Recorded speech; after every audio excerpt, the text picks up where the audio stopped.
चाहे भाजपा आ रही है, चाहे कांग्रेस आ रही है उसी छोटे से गांव नंदावट से हैं, तो लोग कहते हैं अब भीम की राजनीति उस गांव से भी बाहर आनी चाहिए। तो ऐसा वास्तव में वहाँ महसूस होता है क्या? सुदर्शन सिंह जी के काम को तो आपने आंक लिया 5 साल का, और लाजमी है वो कांग्रेस के हैं, बीजेपी के हैं, तो आकलन कुछ इसी प्रकार का होना है। हरी सिंह जी के 15 साल को कैसे देखते हो?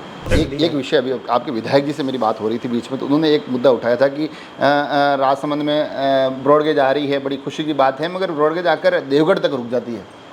वो कह रहे भीम को छोड़ दिया गया। एक जनता के बीच से आवाज़ आई है, बाकी मैंने खुल के ऐसी कोई उस समय दावेदारी की नहीं। ये जनता के बीच से आवाज़ आई है, जनता बदलाव चाहती है। तो मेरा आप सभी से हाथ जोड़कर निवेदन है कि ऐसे पाखंडियों के चक्कर में पड़े नहीं। मैंने कोई मेरे लिए मांग नहीं की है, मैंने यही प्रयास किया है कि संगठन के अंदर जो गुटबाजी है वो कैसे ख़त्म हो। तो ऐसा क्यों हुआ कि इतनी काबिलियत होने के बावजूद भी आपके नाम के आगे उप लगा रह गया, प्रधान नहीं बनाया आपको, उप प्रधान ही बने रह गए आप? लगता है आपको कि ये जो आप पार्टी के प्रति बड़े समर्पित और ईमानदार हैं, पार्टी इस विषय पे विचार कर रही होगी इस चुनाव से पहले? और हम चाहते हैं कि पार्टी अगर मुझे मौका दे तो वो मेरे साथ रहे, हरी सिंह जी और अजय सिंह जी। वैसे भी काफ़ी युवा हो या जनता भी बदलाव चाहती है काफ़ी लंबे समय से कि कोई बदलाव हो, और बदलाव होते ही ये सारा विषय एकदम से खत्म हो जाएगा। बदलाव कांग्रेस का जाना है या भारतीय जनता पार्टी का चेहरा बदला जाए? ये बदलाव देखो, भाई निष्ठावान अगर कार्यकर्ता है तो उसकी महत्वाकांक्षा टिकट तक ही होनी चाहिए, टिकट के बाद बिल्कुल नहीं होनी चाहिए, और उसको संगठन के लिए काम करना चाहिए।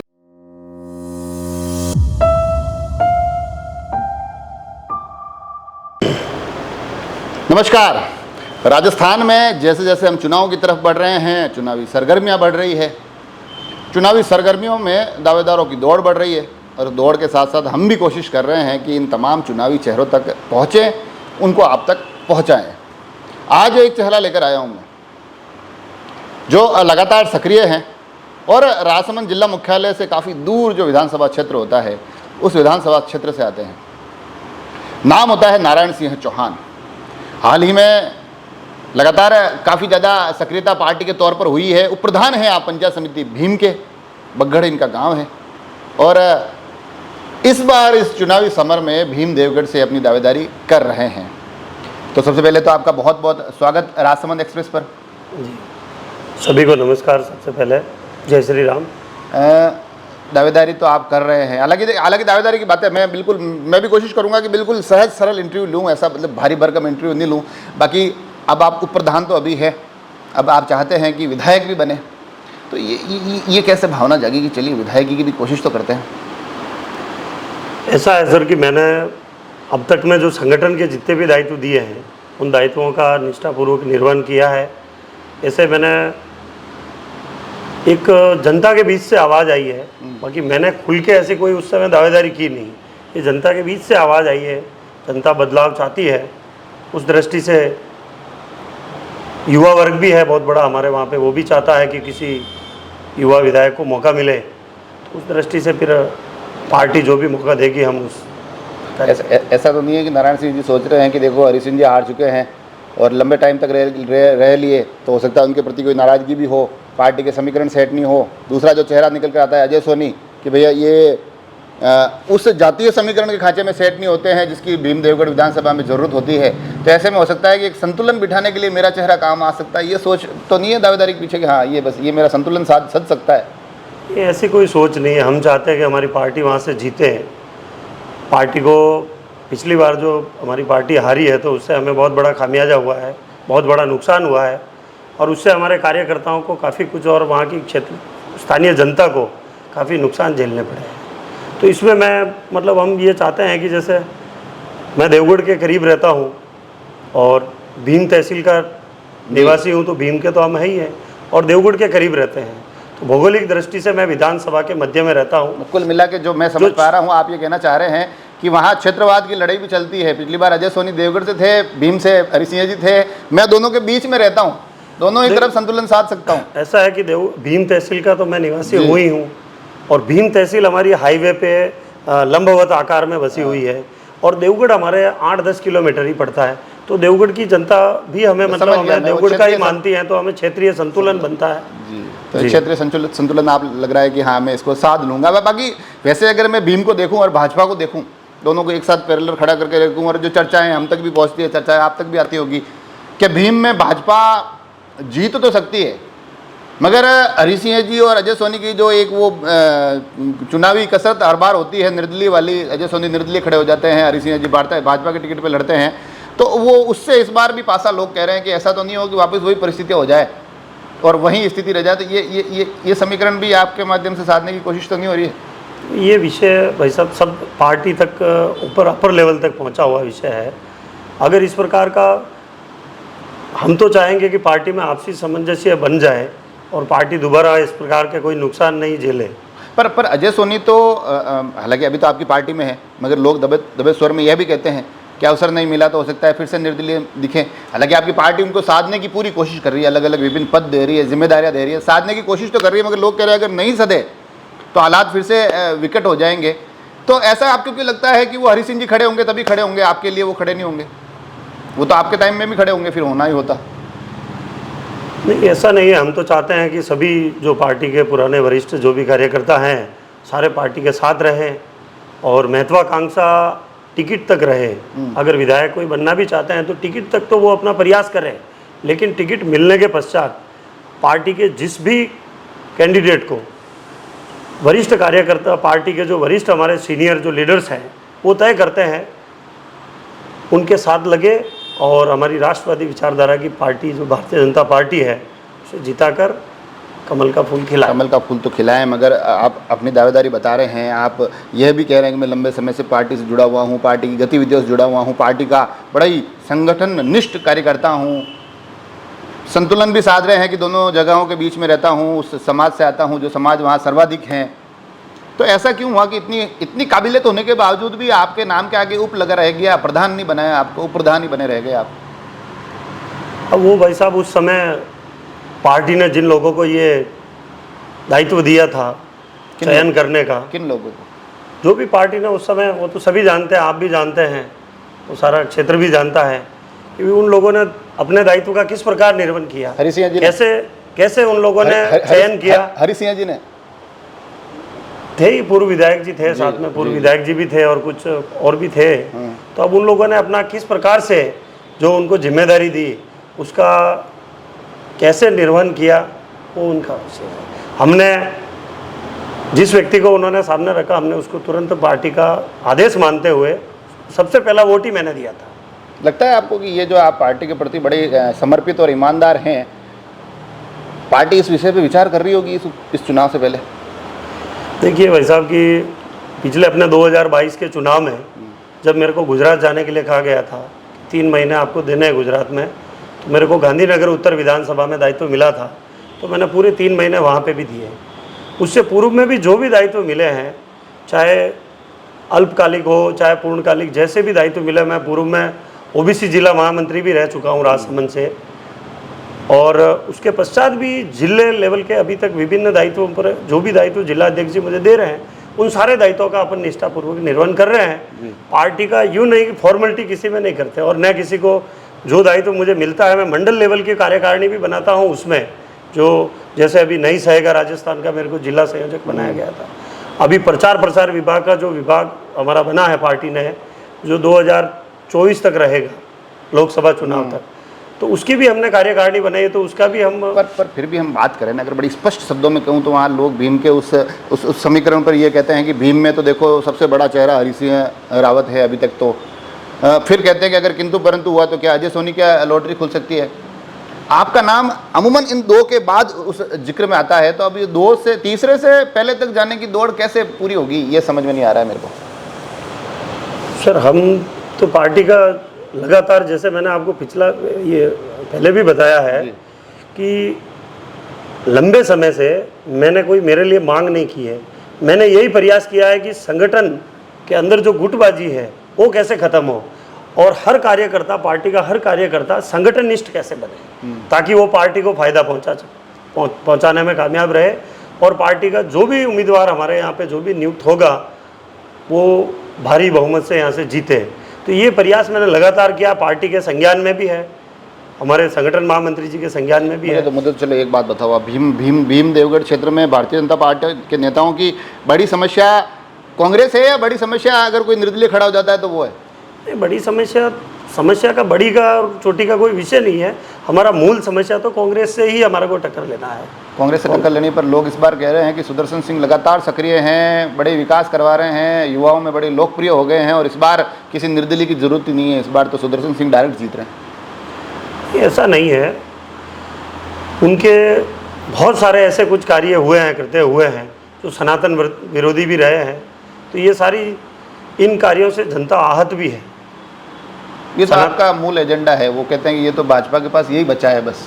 नहीं तो क्या कहते हैं, जैसे आपने देखा होगा कन्हैयालाल का के हथियारों को पकड़वाने वालों के साथ उन्होंने लगातार अन्याय किया, मुख्यमंत्री अशोक गहलोत तक ने उनके साथ अन्याय किया और हमने बार बार ये मुद्दा उठाया। अब जाकर उन्होंने कुछ लॉलीपॉप के रूप में कुछ उन्होंने एक कि इनको कोई सरकारी नौकरी देंगे ऐसा करके निकालने का प्रयास किया है, बाकी वो लॉलीपॉप है। जैसे कि अब प्रदेश लेवल से भी मुख्यमंत्री द्वारा जो ये मोबाइल की जो योजना है, अब एक 5,000 का मोबाइल दे रहे हैं और 3500 रुपया हर महीने युवाओं को भत्ता देने की बात थी। तो हमारी सारी माताओं बहनों से मैं ये कहना चाहूँगा कि इस प्रकार के इनके झूठे वादों में आप पड़े नहीं। झूठे मोबाइल तो अरे सर, मोबाइल मिल रहा है, लेकिन आपके भाइयों को, आपके बच्चों को जो 3500 रुपया हर महीने बेरोजगारी भत्ता देने का इन्होंने वादा किया था, हमारे किसानों का, आपका किसान कर्ज माफ़ी करने का इन्होंने वादा किया था, उन सारे वादों पे पानी फेरते हुए 5,000 रुपये का मात्र फ़ोन देके आपको वो सारी चीज़ें भुलाना चाहते हैं। तो मेरा आप सभी से हाथ जोड़कर निवेदन है कि ऐसे पाखंडियों के चक्कर में पड़े नहीं और हमारी राष्ट्रवादी विचारधारा की भारतीय जनता पार्टी को एक तरफा आपको जिताकर विजय बनाना है। ये मेरी सारी भीम देवगढ़ की जनता से मैं निवेदन करता हूँ। आप कह तो रहे हैं, चलिए आपकी अपील भी हो रही है, जनता से सीधा संवाद स्थापित करने की भी कोशिश हो रही है, मगर भीम देवगढ़ अब इतना आसान भाजपा के लिए रहा नहीं, जिसका बीच बीच पे गढ़ कहा जाता था। लगातार 3 बार आपके वहाँ विधायक जीतते हैं और कहा जाता है कि भारतीय जनता पार्टी का गढ़ है। अचानक 2018 में गढ़ ध्वस्त होता है और अब कहा जा रहा है कि वो गढ़ इतना आसान रहा नहीं है। नहीं, ये नहीं, बिल्कुल हमारे वहाँ पे 60 से 65% मतदाता भारतीय जनता पार्टी और राष्ट्रवादी विचारधारा को वोट करते हैं और वो आपको इस आगामी चुनाव में देखने को मिलेगा। एक तरफा सीट निकलेगी। ऐसा तो नहीं है कि ये जो खींचतान बढ़ती जा रही है, अलग अलग शक्ति के केंद्र बन रहे हैं। अजय सोनी अपने आप में शक्ति का केंद्र बन के उभर रहे हैं, अलग अलग जिम्मेदारियों के माध्यम से। हरी सिंह जी जाना पहचाना चेहरा है, नारायण सिंह जी अपनी दावेदारी कर रहे थे। ये जो आपसी खींचतान है, कहीं यूँ तो नहीं है कि इससे और मामला गड़बड़ हो जाए? ऐसा है सर कि जनता वैसे भी काफ़ी युवा हो या जनता भी बदलाव चाहती है काफ़ी लंबे समय से कि कोई बदलाव हो, और बदलाव होते ही ये सारा विषय एकदम से खत्म हो जाएगा। बदलाव कांग्रेस का जाना है या भारतीय जनता पार्टी का चेहरा बदला जाए? ये बदलाव देखो, कांग्रेस का जाना तो बदलाव है ही है, लेकिन उसके अलावा भी हमारे एक क्षेत्र का युवा चाहता है कि हमारा कोई युवा विधायक बने और भारतीय जनता पार्टी से भी युवा विधायक। तो सुदर्शन सिंह जी खुद को युवा ही कहते हैं, मैं युवा विधायक। मैं भारतीय जनता पार्टी की बात कर रहा हूँ। भारतीय जनता पार्टी भी अब युवा की तरफ देखे, युवा हरी सिंह जी और अजय सोनी को आप युवा में नहीं गिन रहे कुल मिला के? युवा तो युवा ही होता है, युवा कैसे गिनेंगे उनको, आप युवा कैसे मान सकते हैं? तो मुझे ये बताइए, आपके पास सामाजिक जिम्मेदारियां भी है, मेरे को जहाँ तक जानकारी है। आपने समाज के काफ़ी कार्यों में भी आप काफ़ी सक्रिय रहते हैं, अलग अलग मुहिम लेकर चलते हैं। चुनाव में अगर आपको अवसर मिलता है तो ये चीज़ भी आपको फ़ायदा देगी कहीं? देखिए सर, समाज सेवा, राजनीति भी एक समाज सेवा ही है। मैं कि विशुद्ध रूप से वो जो बेल्ट माना जाता है, वो यूँ माना जाता है कि जो रावत राजपूत समाज हैं वो बाहुल्य है, उनका वहाँ अधिक संख्या है और उन समाजों के आप प्रतिनिधि के तौर पर वहाँ कार्यरत रहते हैं, तो ये समाज से जुड़ा भी कहीं काम आएगा आपके? बिल्कुल, लगातार निरंतर मैं समाज के जो विभिन्न दायित्वों पे लगातार कार्य किया है मैंने। हमारा जो रावत राजपूत महासभा है उसका मैं पूर्व में प्रदेश महामंत्री रहा हूँ और अभी वर्तमान में प्रदेश उपाध्यक्ष का दायित्व भी निभा रहा हूँ। और उसके साथ साथ हमारी जो विधानसभा में जो सबसे बड़ी गोत्र है, जो हमारी रावत, जो 60% से अधिक हमारे वहाँ संख्या रहते हैं, उसमें हमारी जो सबसे बड़ी गोत्र है बाड़ोत गोत्र, उसका भी मैं अभी वर्तमान में अध्यक्ष हूँ। तो और वो भी मैं वो भी मैं मतलब पूरी निष्ठा से उसको भी कई बार मैं भीम के लिए अगर सोचता हूँ, देखता हूँ, तो कभी कभी मैं ये भी सोचता हूँ कि कहीं किसी क्षेत्र में एक जाति, एक समाज का इतना ज़्यादा बाहुल्य हो जाए तो दूसरे समाजों का प्रतिनिधित्व बहुत कम हो जाता है, वो कहीं ना कहीं अपने आप को उपेक्षित महसूस करते हैं। ऐसा नहीं है सर, वो तो सभी समाज को साथ में लेकर चलने वाली बात होती है जी। वो सारे के सारे साथ में ही रहेंगे और सभी आज की दृष्टि में सारे बदलाव चाहते हैं जी। बड़ा भाग हमारे वहाँ पे उस क्षेत्र में बदलाव चाहता है। पर वास्तविकता ये भी है, अगर मैं बड़ी बड़ी बड़ी परिदृश्य में बात करूँ, आपने बताया कि मैं संयोजक था नहीं सहेगा राजस्थान, उससे पहले आपने एक जन आक्रोश यात्रा भारतीय जनता पार्टी निकाली थी, अभी परिवर्तन यात्रा जारी है, मगर ग्राउंड पे जो एक बदलाव के परिवर्तन की जो निशानियां दिखनी चाहिए, जो माहौल दिखना चाहिए, वो अभी तक माहौल बना नहीं है। नहीं सर, बिल्कुल बना हुआ है माहौल। और आप इस चुनाव में आप देखेंगे उस माहौल को, कैसे 20-25 हज़ार वोटों से हमारी भारतीय जनता पार्टी वहाँ निकलती है, वो आपको वहाँ देखने को मिल जाएगा। 20-25 हज़ार का आंकड़ा बताया आपने, तो मैं और जिम्मेदारियों की बात है तो एक सवाल मेरे को ये भी याद आता है कि इन दिनों मैं ये भी देख रहा हूँ कि लगातार अलग अलग जिम्मेदारियाँ अजय सोनी को दी जा रही है, जो कि निर्दलीय वहाँ से लड़े थे। तो ऐसा तो नहीं कि भारतीय जनता पार्टी अभी ये तय करने में लगी हुई है कि इनको किसी तरह से मैनेज करके रखो ताकि ये निर्दलीय ना लड़े? देखिए, दायित्व जो भी मिलते हैं उनको भी बढ़िया से निर्वहन कर रहे हैं, वो भी जी। 2 दायित्व उनको मिले हैं अभी पूर्व में, तो अच्छे उन्होंने निर्वहन किया। और मैं चाहता हूँ कि वो भारतीय जनता पार्टी के लिए आगामी आने वाले चुनाव में भी, आप चाहते हैं कि जब तक चुनाव हो तब तक भारतीय जनता पार्टी के साथ ही डटे नहीं, वो रहे? साथ ही रहे, पार्टी के साथ ही रहे। अभी पार्टी अगर उन्हें भी मौका दे देती है तो हम भी उनके साथ हैं जी। पार्टी जिसे भी मौका देती है हम उनके साथ हैं।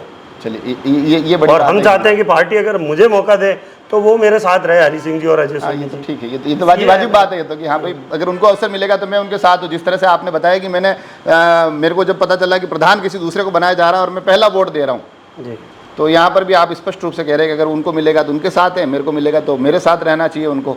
ये साथ बना तो रहेगा भाई। निष्ठावान अगर कार्यकर्ता है तो उसकी महत्वाकांक्षा टिकट तक ही होनी चाहिए, टिकट के बाद बिल्कुल नहीं होनी चाहिए, और उसको संगठन के लिए काम करना चाहिए। एक सवाल पूछता हूँ मैं, भीम के परिदृश्य में पूछ रहा हूँ, और मैं आपसे इसलिए पूछ रहा हूँ कि बड़ी सहजता से बात हो रही है तो पूछ सकता हूँ मैं। भीम के लिए कहा जाता है कई बार कि भीम में होता क्या है, हालांकि दूसरे क्षेत्रों के लिए भी कहा जाता है, मगर भीम में क्या होता है ना कि राजनीति 5 साल गर्म रहती है। दूसरे क्षेत्र में क्या होता है, चुनाव हुआ, परिणाम आया, राजनीति शांत, 5वें साल में वापस जागती है। भीम में रोज कुछ ना कुछ उठापटक होती है, इधर से आप लोग भी डटे रहते हैं, उधर से कांग्रेस भी अड़ी रहती है। बताया जाता है कि वहाँ राजनीतिक मतभेद कई बार व्यक्तिगत दुश्मनियों में बदल जाते हैं, ऐसा होता है क्या भीम में? बहुत ज़्यादा हद तक तो ऐसा नहीं है जी। कुछ लोगों के पर्सनल इस प्रकार के विषय होते हैं, बाकी ऐसा कुछ नहीं है। हम लोग, हमारा भी मानना होता है कि कांग्रेस के जितने भी कार्यकर्ता है उनसे सबसे हमारा बढ़िया संपर्क रहता है, हमारे अच्छे व्यवहार रहते हैं। लेकिन जो कट्टर कांग्रेसी कार्यकर्ता है, जो इन महीनों में, खास करके हम इन 4-5 महीनों में उनको भी बड़ी उस नज़र से देखने लगते हैं, बिल्कुल। एक सवाल और निकल कर आता है, अभी मैंने कुछ दिनों पहले कहीं मेरी किसी वीडियो पर कोई कमेंट आया था शायद, कि भीम की राजनीति को एक लंबा अरसा हो गया है कि वो एक गांव में सिमट कर रह गई है। चाहे भाजपा आ रही है, चाहे कांग्रेस आ रही उसी छोटे से गांव नंदावट से है, तो लोग कहते हैं अब भीम की राजनीति उस गांव से भी बाहर आनी चाहिए। तो ऐसा वास्तव में वहाँ महसूस होता है क्या? बिल्कुल है, बहुत बड़े पैमाने पे लोग चाहते हैं कि इस प्रकार से हो, कि दोनों ही दल लगातार, चाहे बीजेपी आ रही हो चाहे कांग्रेस आ रही हो, आप वहीं से रहिए। लोग चाहते हैं कि बदलाव हो। चलिए, मेरे को ये बताइए, सुदर्शन सिंह जी को एज ए MLA कैसा देखते हैं आप? कैसे आंकते हैं उनको? अभी तक के जो इनके सनातन विरोधी कार्य रहे हैं और जो कुछ विकास इन्होंने कराए हैं, उसमें भ्रष्टाचार की जो पराकाष्ठा पार हुई है। हमारे वहाँ की सड़कें, मैंने पूर्व में भी बताया था कि आप अपने बूट की एंडी से रगड़ेंगे तो भी वो कंक्रीट सारी बाहर आ जाएगी। कहीं पे 1-1 इंच की इस प्रकार से लेयर डाल रखी है। भ्रष्टाचार की पूरी पराकाष्ठा पार हुई है। ये जो भी कार्य हुए हैं, कुछ कार्य भी हुए हैं, तो ये भ्रष्टाचार की पराकाष्ठा उसमें पार हुई है। और सनातन विरोधी कार्य में मैं आपको बता दूं कि ब्यावर के पास में जो हमारे डूंगरखेड़ा मंडल पड़ता है, वहाँ पे पिछले समय में लगेतखेड़ा गांव में केसरपुरा एक रेवेन्यू विलेज है, वहाँ पे हमारे एक हिंदू भाई की डेथ होती है, तो उसकी जो अंतिम शव यात्रा निकल रही होती है, तो वहाँ के स्थानीय लोग उसे दफनाने पर मजबूर करते हैं, और जब वो दफनाने के लिए मना करते हैं तो उनकी अर्थी पे पथराव करते हैं। ये उसके सारे वीडियो वायरल हुए थे। उसके बाद भी बहुत समय तक उन लोगों ने उन पर कोई कार्रवाई कराई नहीं। एक जो सनातन की बार बार बातें करते हैं, उसमें एक विषय अलग अलग निकल कर आता है। भीम के लोगों से जब चर्चा होती है तो वो बताते हैं कि एक जो कन्हैयालाल हत्याकांड हुआ था उदयपुर में, हालांकि उसके हत्यारे उसी क्षेत्र में पकड़े गए थे, वहाँ तक भागे तब उनको पकड़ लिया गया था, मगर बताया जा रहा है कि उसके बाद जो कुछ युवाओं को पकड़ा गया था, उनका जो भीम में जिस तरह से उनको निकाला गया था, लोग कहते हैं कि उसका भी कहीं ना कहीं एक असर नेगेटिव दिखाया गया है, कि नकारात्मक असर दिखाया गया है। बिल्कुल सर, उस समय क्या है कि 1-2 वो तो विरोध प्रदर्शन तो होना ही था जब इतना बड़ा कांड हुआ था हमारा, इस क्षेत्र में तो हर शहर में कुछ ना कुछ हुआ ही था विरोध प्रदर्शन। लेकिन जब वो वहाँ पकड़ने की घटना हुई थी तो कुछ उन आतंकवादियों में से किसी का कोई रिश्तेदार होने की, जो वहाँ की मस्जिद में कोई व्यक्ति था, वो रिश्तेदार होने की पर वहाँ ऐसी पुलिस सूचना मिली। पर उन युवाओं ने पुलिस पर हमला किया है और उसके प्रत्युत्तर में अगर पुलिस कुछ ऐसी कार्रवाई कर रही है तो ठीक है ना, जायज है नहीं, उसमें किसी एक की गलती की सजा इस प्रकार से निर्दोष 100 से ज़्यादा युवाओं को देना, और उसमें भी उन लोगों को मेरी पूरी बात सुनिए, उसमें उन युवाओं को एक साथ में थाने में भरने के बाद में वहाँ से एक लिस्ट जारी होती है कि इसमें से अपना कौन है, कांग्रेस का कौन है उसको बाहर निकालो, विश्व हिंदू परिषद का, संघ का कार्यकर्ता, बजरंग दल का या भाजपा का कौन है उसको अंदर रखो और उनके साथ में इस प्रकार से निर्दयता करो। ये दोगलापन हुआ था, बहुत बड़ा दोगलापन हुआ था। सुदर्शन सिंह जी के काम को तो आपने आंक लिया 5 साल का, और लाजमी है वो कांग्रेस के, आप बीजेपी के हैं तो आकलन कुछ इसी प्रकार का होना है। हरि सिंह जी के 15 साल को कैसे देखते हो?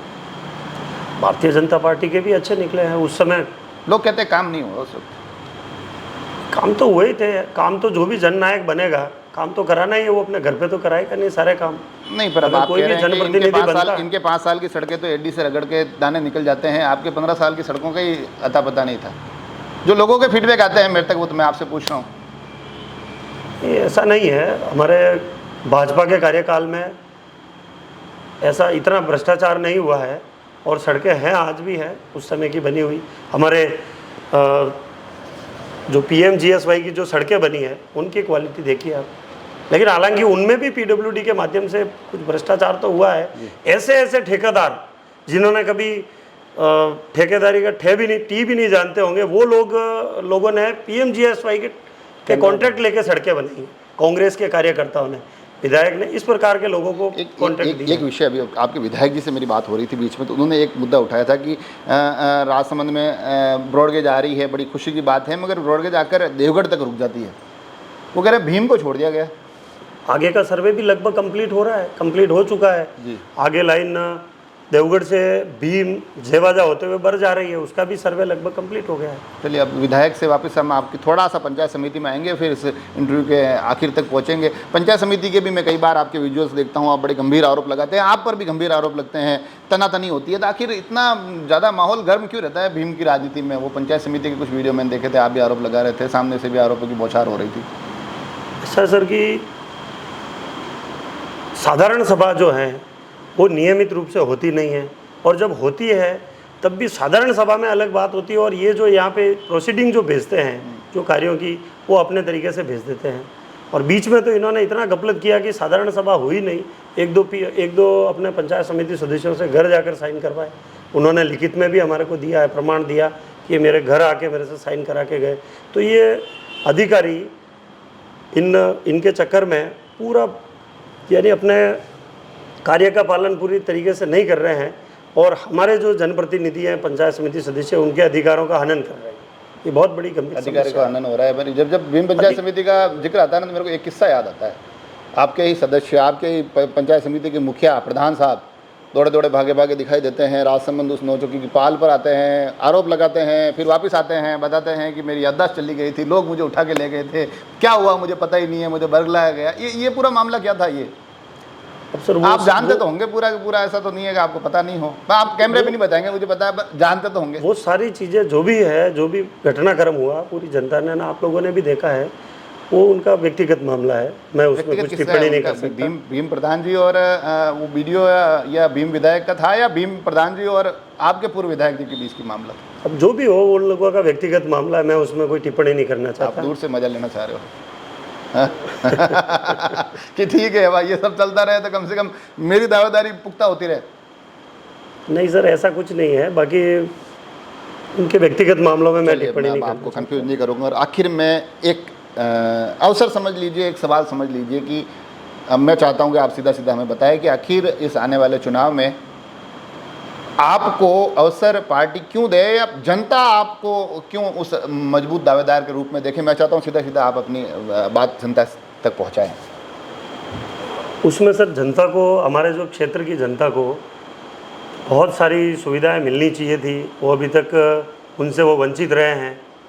अब जैसे कि हमारे देवगढ़ के क्षेत्र में, पूरी तहसील में लगभग हमारे पानी की बहुत बड़ी गंभीर समस्या रहती है, जो इन्होंने अभी एक चंबल का पानी पहुंचाने के थोते वादे किए थे वो इन्होंने पहुंचाया नहीं है, वो हमारे कार्यकाल में पूर्ण होगा। और देवगढ़ की जनता को और जो हमारी 7 जो पंचायतें हम जिनको कहते हैं, जो हमारी डूंगरखेड़ा मंडल की जो पंचायतें हैं, उनको भी इस पानी की बहुत ज़्यादा वहाँ पे किल्लत रहती है।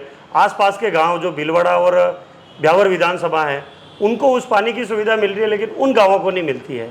तो मैं चाहता हूँ कि सबसे पहले इस पानी की समस्या को सॉल्व करेंगे और इस समस्या को ख़त्म करेंगे। और हमारे जो युवा, पूर्व में हमारे क्षेत्र में बहुत बड़े फौजियों का हब रहा है। मैं स्वयं फौजी परिवार से हूँ, मेरे पिताजी भी एक्स सर्विसमैन हैं, फौजी मेरे पिताजी हैं। तो हम ये चाहते हैं कि हमारे क्षेत्र के युवा जो लगातार प्रयास तो करते हैं, लेकिन उनको भरपूर पूर्ण रूप से कोई प्रयास करने का कुछ ऐसा साधन, ऐसे सुविधाएं नहीं मिल पाती है। तो हम चाहेंगे कि उनके लिए एक एकेडमी का हम निर्माण कराएं, किसी भी प्रकार से प्रयास करके हम उनके लिए एक एकेडमी का निर्माण करवाएंगे। और भी हमारी छोटी मोटी जो अपराध जगत की दुनिया, जो हमारे क्षेत्र में जो एक अपराध का थोड़ा बोलबाला है, उस पर कुछ विशेष ध्यान नहीं जा रहा है। कानून व्यवस्था जो हमारे वहाँ पे दुरुस्त नहीं है, वो लगातार हम देख रहे हैं कि कानून पे कोई ढंग से हमारे जनप्रतिनिधि का शिकंजा नहीं है। उस वजह से शराब की अगर ब्रांचें देखने जाएँ तो एक एक गाँव में 10-10, 15-15 ब्रांचें चल रही है। तो ये सारी चीज़ों पर हमने सामाजिक सेवा करते हुए भी हमने सामाजिक जो हमारे पास दायित्व है, उनसे भी हमने इसको रोकने का पूरा प्रयास किया, लेकिन हमें कहीं ना कहीं अड़चन आई और कहीं ना कहीं अधिकारियों के ऊपर भी दबाव बताया जाता है। हम बार बार जिले लेवल तक हम इन समस्याओं को लेकर आते हैं, लेकिन कहीं ना कहीं जनप्रतिनिधि का सीधा इन्वॉल्व रहता है और उसमें हम कामयाब नहीं हो पाते हैं। हम चाहते हैं कि हमारा क्षेत्र अपराध मुक्त हो, साफ़ सुथरा हो और जो सुविधाएँ पानी वगैरह की है वो सारी सुविधाएँ उनको मिले, और जो भी कार्य हो वो भी एकदम बिल्कुल भ्रष्टाचार रहित हो और पूरा पैसा उनका जो भी पैसा ऊपर से आए वो सारा का सारा, यूँ नहीं कि खाली 1 रुपये का 50 पैसा नहीं लगे और पूरा 1 रुपया। ये सारी बातें खैर अभी आप भी दावेदारी कर रहे हैं, तमाम दावे तमाम आश्वासन आप दे सकते हैं। दरअसल का सच तो जब चुनाव होंगे उसके बाद ही पता चलेगा। मगर हाँ, ये ज़रूर है कि एक मजे हुए नेता की तरह आज उप प्रधान साहब, हालांकि जब उप प्रधान में एक खासियत होती है कि उसके आगे का उप बोलते वक्त छुपा दिया जाता है, उनको प्रधान साहब ही कहा जाता है।